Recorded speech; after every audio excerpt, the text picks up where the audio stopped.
ఈ కాగితాలలో మళ్ళీ దిద్దుతారు. తర్వాత వస్తే 6 నెలలకు సంవత్సరం మళ్ళీ దిద్దారు.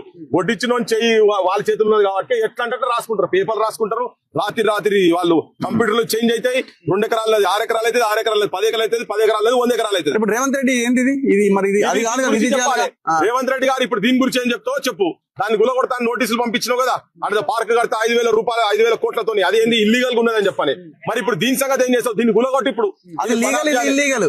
అదేమో కానూన్ ప్రకారంగా అన్ని ఉండి ట్యాక్సులు కట్టి అన్ని ఉండి మీరేమో రోజు రోజుకు కబ్జా చేసుకుంటే ఇంకా వస్తున్నారు కదా. ఇది బరాబర్ ఇది ఇల్లీగల్, అవినీతితో కూడుకున్నటువంటి తెలంగాణలో జరుగుతున్నటువంటి అవినీతి, భూదోపిడి.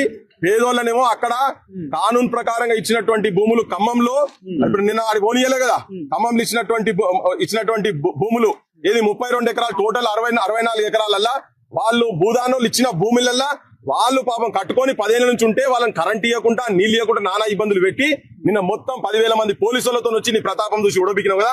ఇప్పుడు ఈయన కూడా అది జరగాలి.